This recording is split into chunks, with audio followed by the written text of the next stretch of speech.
Hi friends, आज शुरू करते हैं अवर हाउसवाइफ का नेक्स्ट पार्ट।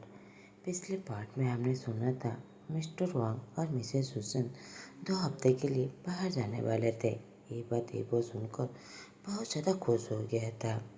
उसने डिसाइड कर लिया था कि इन 2 हफ्तों में वो जहान को ज़रूर मना लेगा। अब आगे की स्टोरी। संज्ञान जहान को छोड़ने के बाद वो बहुत ज़्यादा खुश था। वो जैसे आसमान में उड़ रहा है, उसे तो पंख लग गया है। वो बहुत ज़्यादा एनर्जेटिक फील कर रहा था। फाइनली उस लड़के को जिसे पूरी स्कूल उसे चेस कर रहा था वो उसका हो गया है। जब वो पहली बार जहान से मिला था वो पूरी तरह स्टंट हो गया था, जैसे उसके पैरों में कोई ग्लू लग गया है। वो वहीं पर ही खड़ा हो गया था।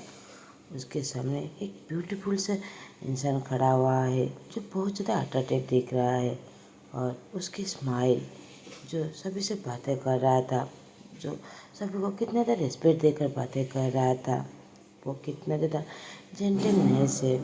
उसी दिन से ही संज्ञान पहली नज़र में उसे प्यार हो गया था। वो जहान को स्टॉक करने लगता है और उसके बारे में सारी इन्फॉर्मेशन निकालने लगता है। उसे पता चल जाता है कि वो मिस्टर वांग का प्लॉट रिलेटेड नहीं है। यहाँ तक इबो का वो रियल ब्रदर नहीं है। वो उस घर का मेड और ड्राइवर का बेटा है जो कुछ साल पहले एक एक्सीडेंट में डेथ हो गया था। संज्ञान एक बात जानकर खुश हो गया था। ये बात नहीं था कि उसका पेरेंट्स का डेथ हो गया था। वो इसलिए खुश था कि उसके पास ये अपॉर्चुनिटी था कि वो जान को अपना बना सके। मगर जान तो उसे बहुत बार रिजेक्ट कर चुका था। मगर संज्ञान तो कभी भी गिव अप करने के लिए रेडी नहीं था। ऊपर से जब भी वो जान की सारी पैथेटिक स्टोरी सुनता था, उसके दिल में जान के लिए और डिटरमाइन बढ़ जाता था। वो बस उसे अपना बनाना चाहता था और उसे कहीं दूर लेकर कहीं छुपा देगा, जैसे उसे कोई भी हर्ट ना करे। उसने जान और थाईलैंड की बातें भी सुना था कि जान कितना ज़्यादा इबो से प्यार करता है और वो इबो के साथ ही खुश रहना चाहता है। मगर इबो जब रिटर्न आया था तो वो जान का आंखों में दर्द और कितना सैडनेस देख सकता था, जिसे संज्ञान के दिल में बहुत ज़्यादा हर्ट हुआ था। उसी दिन उसे डिसाइड कर लिया था कि वो कभी भी गिव अप नहीं करेगा। जान खुशियाँ डिजर्व करता है और वो उसके लिए स्ट्रेंथ बनेगा। संज्ञान अपने आप पर भरोसा नहीं कर पा रहा था। सच्ची में वो उसका हो गया है, वो लड़का जो उसे 20 बार रिजेक्ट कर चुका है। फाइनली उसने उसे एक्सेप्ट कर ही लिया। क्या मैं ड्रीम देख रहा हूँ? नहीं, मैं कोई ड्रीम नहीं देख रहा हूँ। अगर मैं इसे ड्रीम देख रहा हूँ तो मैं उठना भी नहीं चाहता। थैंक यू जान, मेरे होने के लिए थैंक यू। संज्ञान जस्ट पागलों की तरह मुस्कुरा रहा था। अब संज्ञान घर पहुँच गया था। वो देखता है उसका दोस्त वेनन जो उसी का इंतजार कर रहा था।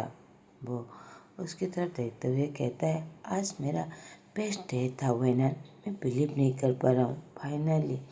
फाइनली जान ने उसे एक्सेप्ट कर लिया। मुझे तो ऐसा लग रहा है जैसे मुझे कोई पंख लग गया है और मैं आसमान में उड़ रहा हूँ।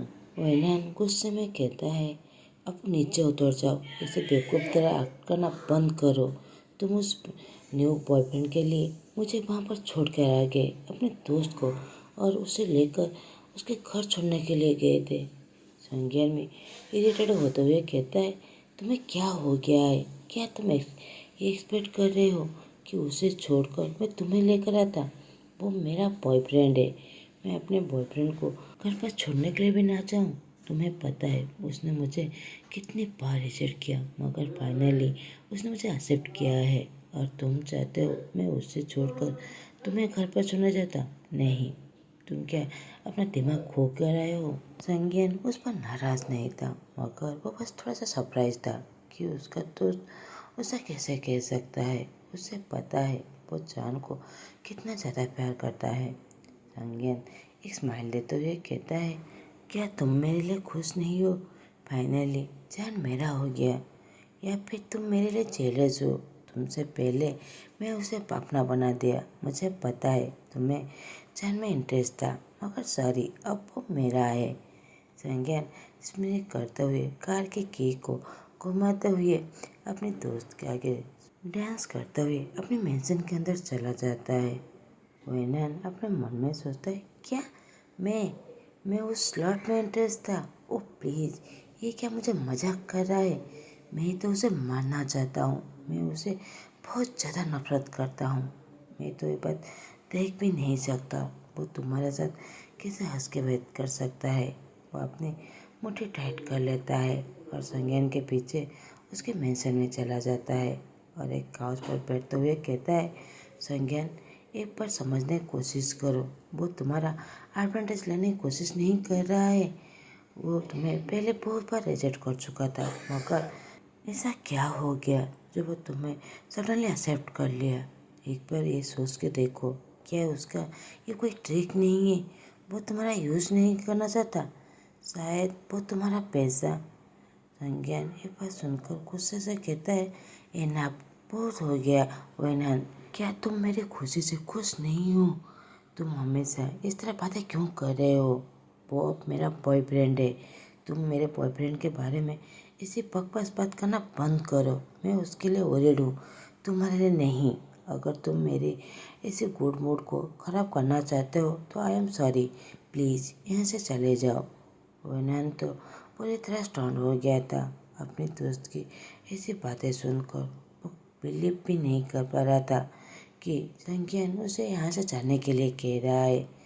वो दोनों साथ में बड़े हुए हैं। उनका घर एक दूसरे की अपोजिट साइड में है। उनके पेरेंट्स भी फैमिली फ्रेंड्स है, एक दूसरे के बहुत ज़्यादा क्लोज है। वो लोग साथ में ही यूएस ट्रैवलिंग करते हैं और साथ में ही रहते हैं। और कुछ घंटों पहले ही उसने बॉयफ्रेंड बनाया। इसके लिए वो अपने फ्रेंड को घर से जाने के लिए कह रहा है। रियली? वनन अपने कानों पर भरोसा ही नहीं कर पा रहा था। वो कहता है, यन, तुम मुझे घर से जाने के लिए कह रहे हो? बस उसके लिए? मैं बस तुम्हें प्रोटेक्ट करने की कोशिश कर रहा था। संज्ञान कहता है, मैं तुम्हें अपना हेल्प करने के लिए नहीं कह रहा हूँ। मैं तुम्हें बाहर जाने के लिए भी नहीं कह रहा हूँ। बस तुम मेरे बॉयफ्रेंड के बारे में इस तरह बुरा भला कहना बंद करो। वेल, अगर तुम कोई माइंड ना करो तो प्लीज़ यहाँ से चले जाओ। उससे पहले मैं अपने आप को फोर्स करूँ कि तुम दोनों में किसी को चूज़ करो, जो मैं कभी भी नहीं चाहता। Please excuse me. ये कहकर वो अपने रूम की तरफ जाने लगता है। उसकी जो हैप्पी मूड था वो तो पूरी तरह ख़राब हो गया था। वेनन अपने दोस्त को बस वहाँ से जाते हुए देख रहा था। वो अपने सो कॉल्ड बॉयफ्रेंड के लिए अपनी चाइल्डहुड फ्रेंड को घर से जाने के लिए कह रहा था। ये बात तो वेनन डाइजेस्ट ही नहीं कर पा रहा था और वो इसका सारा इल्ज़ाम जान पर लगाने लगता है और उसके दिल में जो जान के लिए नफरत था वो और ज़्यादा बढ़ जाता है। अब वो ये सारी बातें सोचते हुए अपने घर के अंदर चला जाता है। उसकी पूरी दुनिया जैसे टूट गया था। उसका मदर जो फ़ोन में बातें कर रहे थे, जैसे ही अपने बेटे को देखते हैं जो रो रहा था, वो अपनी कॉलर रख कर अपने बेटे के पास आकर कहते हैं, बेबी, क्या हुआ? क्या यन के साथ कोई झगड़ा हो गया है? तुम रो क्यों रहे हो? वेनन कोई भी जवाब नहीं देता। वो अपनी माँ को इग्नोर करके वहाँ से जाने लगता है। उसकी माँ भी उसके बेटे के हाथ को पकड़ते हुए कहते, कम ऑन बेबी, क्या हुआ? तुम अपनी माँ को बिना कुछ कहे ऐसे नहीं जा सकते। तुम अपनी प्रॉब्लम मुझसे शेयर कर सकते हो। किसने तुम्हें रुलाया? वेनन गुस्से से कहता है, आपने आज भी रोने की वजह भी आप है। मैंने आपको कितनी बार कहा है आप अपनी दोस्त से कहकर मेरी और संज्ञान की शादी की बात करें, मगर हमेशा अपने इस बात को रिफ्यूज़ करता रहा है। अब देखिए, संज्ञान को और कोई मुझे छीन के ले गया। वेनन ये कहकर बड़ी जोर से रोने लगता है। वेनन की माँ कहते हैं, बेटा, तुम्हें पता है मैं ऐसा कभी भी नहीं कर सकता। हम लोग फैमिली फ्रेंड है। मैं उसका एडवांटेज कभी भी नहीं ले सकता। और फिर संज्ञान भी तुम्हें उस तरह कभी भी नहीं देखा है। वो बस तुम्हें एक भाई। वेनन बात को काटते हुए कहता है, मुझे कोई भी भाई की ज़रूरत नहीं है। मैं बस उसका वाइफ बनना चाहता हूँ। आप ये बात क्यों नहीं समझ रहे हैं? मैं उसे बहुत ज़्यादा प्यार करता हूँ। आप लोग ये बात क्यों नहीं समझ रहे हैं कि आप मेरी खुशी से खुश नहीं हैं? आप मुझे खुश देखना नहीं चाहते? ठीक है, वो बीच मेरी संज्ञान को मुझे छीन कर ले गया है, मगर आई स्वेयर मदर, मैं उसके साथ कुछ भी कर दूंगा। मिस्टर वुडबिन चाय करते हुए काउच पर बैठते हुए कहते हैं, बेबी, हम लोग तुम्हारी खुशियाँ चाहते हैं, मगर हम अगर संज्ञा से तुम्हारी शादी कर लेते तो तुम और ज़्यादा दर्द में होते। एक बार इमेजिन करके देखो, जो इंसान तुम्हें प्यार नहीं करता वो फोर्सफुली तुम्हारे साथ कैसे खुश रह सकता है। आई होप एक दिन तुम्हें बस ज़रूर समझ जाओगे कि हम लोग तुम्हें प्रोटेक्ट कर रहे थे। और उसकी मदर भी उसके फोrehead पर किस करते हुए उसके आंसुओं को वाइप करते हैं। वांग मैंसन में मिसेस सुसन सुबह चाय पीते हुए मिसेस मंडी से बातें कर रहे थे। जैसे ही अपने बेटे की फुटस्टेप आवाज़ सुनते हैं, वो मिसेस मंडी से बातें करते हुए कहते हैं, ठीक है, जब हम लोग बिजनेस ट्रिप से वापस आएंगे उसके बाद ही हम अपने बच्चों की शादी को अनाउंस कर देंगे। मिसेस सुसन ये बात कहकर कॉल कट कर देते हैं। इबो अपनी माँ के करीब आकर खड़ा हो जाता है और क्वेश्चन से वो देखने लगता है कि वो किससे बातें कर रहे थे। मिसेस सुसन कहते हैं, वो यंग जी के मदर थे। हम बिजनेस ट्रिप से आने के बाद तुम्हारी और उनकी बेटी की शादी की बात कर रहे थे। ये बात वो जो बहुत ज़्यादा खुशी से कह रहे थे। इबो कहता है, मदर, ये बहुत जल्दी नहीं है, मैं अब शादी के लिए रेडी नहीं हूँ। वो बहुत ज़्यादा लो वॉइस में कह रहा था, क्योंकि वो इस बार अपनी माँ को कोई भी गुस्सा नहीं दिलाना चाहता था। मिसेस सुन कहते हैं, बेटा, मैं समझ सकता हूँ, जब मैं तुम्हारे डैड से शादी करने वाला था तब भी मैं तुम्हारी तरह इस तरह मना करता था, मगर अब देखो, तुम्हारे डैड से शादी करने के बाद मैं बहुत ज़्यादा खुश हूँ और तुम भी मेरे साथ हो। वो इबो के फेस को केयरफुली कह रहे थे। जैन बस वहाँ पर खड़ा होकर उन लोगों को देख रहा था। वो से भी माँ का प्यार की ज़रूरत था, केयर की ज़रूरत था, मगर वो कुछ भी नहीं कर सकता। वो उन लोगों का प्यार को देखकर वो बहुत ज़्यादा दुखी हो रहा था। जैन कहता है, good morning mom. Miss Susan उस पर ग्लेयर देते हुए कहते हैं, अब सुबह सुबह मेरे खुशी के मूड को बिल्कुल भी ख़राब मत करो। मुझे माँ कहना बंद करो, मैं कोई तुम्हारा माँ नहीं हूँ। उस पर ग्लेयर देते हुए इरिटेट हो जाते हैं और फिर से इबो की तरफ देखकर स्माइल करते हुए कहते हैं, बेटा, अब तुम स्कूल जाओ। तुम्हारा ब्राइड जो तुम्हारा वेट कर रहा था उसे अच्छे से ट्रीट करना। इबो कहता है, ठीक है मॉम। ये कहकर वो अपने बैग को लेकर जान की तरफ देखते हुए घर से बाहर चला जाता है। मिस सुसन जान की तरफ देखते हुए कहता है, स्ट्रेट स्कूल से घर वापस आ जाना, आने के बाद मेरा बैग भी पैक करना है, अब निकल जाओ। जान कहता है, ठीक है मॉम, अब जा रहा हूँ। मिस सुसन उस पर चिल्लाते हुए कहते हैं, गेट आउट, मुझे तुम्हारी कोई डिटेल्स बातें नहीं सुनना है, यहाँ से निकल जाओ। जान दुखी मन से बाहर आ जाता है। देखता है इबो जो गैरेज में उसी का वेट कर रहा था, मगर जान कंपाउंड से बाहर आ जाता है। उसे कोई भी इंटरेस्ट नहीं था इबो के साथ बैठने में। इबो कहता है, अंदर आ जाओ, मगर जान उसकी बातों को इग्नोर करते हुए वो आगे जाने लगता है। इबो फिर से उसे आगे आकर ब्लॉक करते हुए कहता है, मैंने कहा अंदर आ जाओ, साथ में स्कूल चलते हैं। जान कहता है, ओ गॉड, मैं ट्रबल को जितना तो अवॉइड करना कोशिश करता हूँ, मगर वो मेरे रास्ते आके आ ही जाता है। यंग मास्टर, मुझे कोई भी इंटरेस्ट नहीं है आपके साथ जाने के लिए, मैं पैदल जाना पसंद करूँगा, प्लीज़ मुझे अकेला छोड़ दीजिए। और ये बात मैं आपको वार्निंग दे रहा हूँ। ये कहकर वो इबो को इग्नोर करके आगे जाने लगता है। उसी समय एक दूसरा कार जान के पास आ जाता है। वो ड्राइवर वो करते हुए कहता है, क्या आप मिस्टर शाहजहान हैं?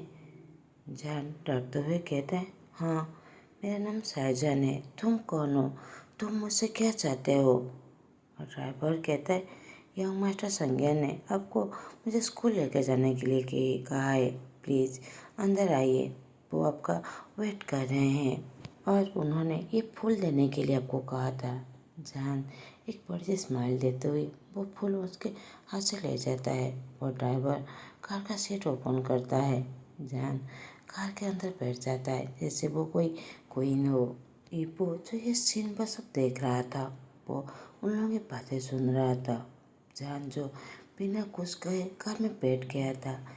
ईपो अपने आप से बात करते हुए कहता है, प्लीज़ गॉड मेरा हेल्प करना, मैं अपने आप को और कंट्रोल नहीं कर सकता।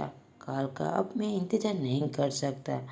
मैं इंतज़ार नहीं कर सकता कि वो और मैं अकेला होंगे और मैं उसे मना पाऊँगा। जान जब बहुत ज़्यादा खुश था, संज्ञान उसे बहुत ज़्यादा खुश रखने की कोशिश कर रहा था। वो ये बात मना नहीं कर सकता कि वो ये बात एंजॉय नहीं कर रहा है। ये पहली बार था जो वो इतना ज़्यादा खुश था। इतने सालों तक वो बस इम्पो का इंतज़ार कर रहा था कि वो उसे खुश रखे, उसे प्रोटेक्ट करे, उसे फील कराए जैसे वो इस वर्ल्ड का मोस्ट इम्पोर्टेंट पर्सन है। मगर वैसा कुछ भी नहीं हुआ। आज संज्ञान उसके लिए वो सब कुछ कर रहा है।